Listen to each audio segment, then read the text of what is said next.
frustrated and I'm aching. Oh, this mess you're making. In about 30, you gon' taste the cake you're baking. Easily mistaken, true identity I'm taking. Jamila Bell import, these limbs ain't shaking. Breaking, falling, and no time soon. Under God's great horizon is he giving way to dying. I was seen you quiet, misguided. But only when you want the world to think you're guilty as innocence. Or wrongfully established. Hoaxed up, trickster.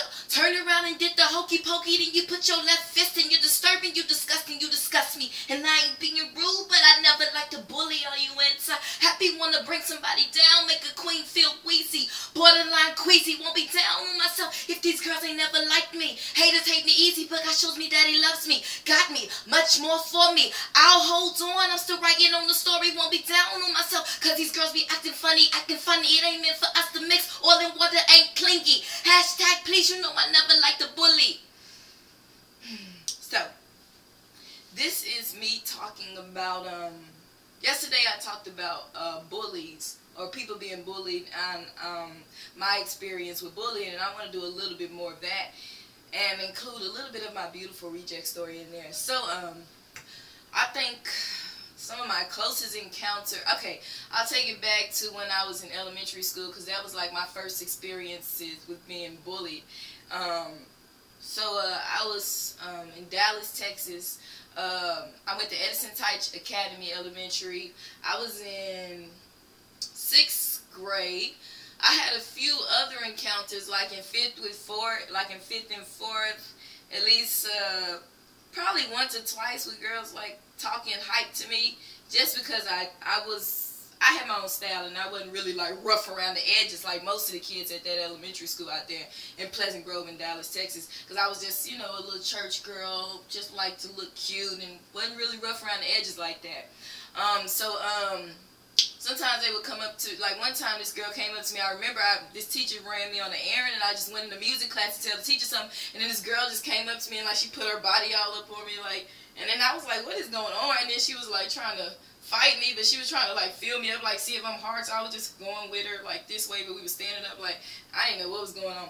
But that was like one of my first encounters, and then like kids would, you know, they would kind of talk hype to me or whatever, and I was like, oh, don't let these teachers leave, because these kids gonna be trying to, you know, talk me crazy. I was scared. I was scared back then. I was a little church girl, so I wasn't really rough around the edges like that. So when people did come at me, I was like, that's when the time, and then that's the times, you know, the teachers be leaving out, and I'm like, stay your butt in here for these kids get me, or for these girls say something else to me. I was scared back then. But anyway, okay, but 6th grade was like my real encounter with verbal bullying, because this girl just couldn't stand me. Her name was Maricia. She just didn't like me for whatever reason. I don't know if it was because she thought I was the only child and I was spoiled or what. Like, I don't know if she was going through stuff at home. But every time, like at 1st and 5th grade, she was nice to me. And all of a sudden, the next year, we was in the same class. And whenever she walked by my desk, she just called me out my name. She'd be like, B, and like she walked by, and I just be like, I didn't understand it. I just knew she really could not stand me. Like, she literally hated me. And all I know is I remember she used to always read Harry Potter and have that star on her desk. Like, I don't know if she was into witchcraft, whatever, but she, like, literally hated me. And every time she would walk by me or come across, and she'd do it so sneaky the teacher wouldn't even notice, or if she did, she didn't care. Because she'd be like, B, whenever she walked by my desk, or whenever she goes, she couldn't stand me. And so a teacher would she would hang around this other teacher a lot, the history teacher, because at that time we would switch classes to go to history and math and stuff like that. So the teacher name was Miss Horace, and I remember one time Miss Horace had been talking to her or whatever, or maybe I don't know, maybe she was trying to make the girl feel better, so she was trying to make me feel better, but whatever. We was in class, and I was in class one time, and the teacher, like, she said something, and I could kind of, like, even though I was little, I could pick up on when people was, like, treating me wrong, even if they were adults or whatever, or if I didn't get a right vibe for them, so I just kind of ignored her because of something she said, because I felt like she was picking on me, even though she was older. She was, like, 50-something, and then she just threw a shoe out of nowhere, all the way across the class. She just threw a shoe, but it missed me. Thank God it missed me, and then I was over it. I was done, so I got up and I left, and I went and told the principal, and the principal was like, did you do, and all of a sudden she flipped it, because her and the teacher, it was 2 teachers in there one time, one of the friend teachers, and they was kind of like talking about me right there in the class, or saying whatever, oh, she ain't listening, or blah blah blah. But there's a way you do it when you run in the classroom, and I felt like they was kind of like more picking on me. So thank God the shoe didn't hit me, but I did tell the principal, and the principal was like, did you hit me? Did you hit her or throw the shoe? And then she flipped her story and acting all innocent, like, no, I didn't mean for it. I was just trying to get her attention. You don't throw a shoe at a student. You're not at home with your kids. So I picked up on that. Anyway, so my mom talked to him, was like, please don't throw anything at my daughter. You know, she probably said God don't like ugly or whatever. But let me tell you, the same teacher that was making that little girl, she should have still told that little girl, you can show love to everybody, but you still got to tell them, don't be ugly to nobody. Don't be jealous and all. You know, you're too beautiful for that, or you got more going for yourself. Don't do that. This same teacher, we had an award assembly that night at Edward Teich Elementary in Pleasant Grove, Dallas, Texas. And right there, okay, ooh, you should have talked. I went across the stage and got my medal, because I've been on AB honor roll since probably about first grade. And that girl, the girl Marisa, she couldn't stand me. She was squinching her eyes. I got it on picture. Matter of fact, later on, I'm going to do another video. I'm going to let you see the picture. And she couldn't stand me.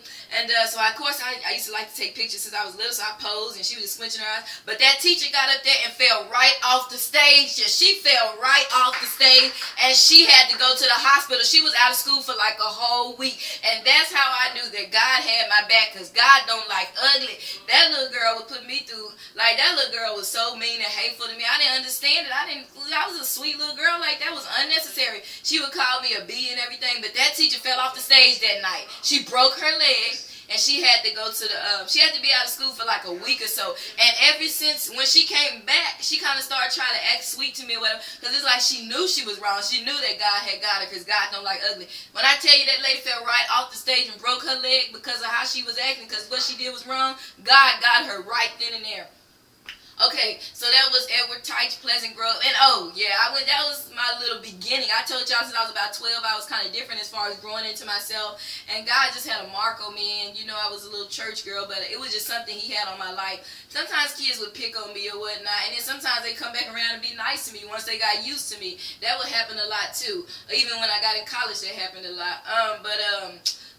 Like, I remember one time I was out, you know, I was a little geek, so I had my hand, you know, in line, you got to line up like this, and all of a sudden it was like, push her, and they pushed me or whatever, got into this, my first little fight, and I wasn't, you know, used to and ready, prepared for all that, or whatever, and then me and my mom, we went to talk to the young lady, so that was like my little experiences here and there, and as far as in the urban population, it's going to be kind of different if you kind of different and you don't wear the same style, or you don't do the same, or you got, it's just something different, especially when you're in like a real, or raw urban. Yeah, it was definitely to Jesus, and I had a uniqueness that he gave me. And so that was my experience with verbal bullying in 6th grade. But God got that teacher, and that girl, I mean, I don't know what happened to me, but I just know she couldn't stand me, but God had my back.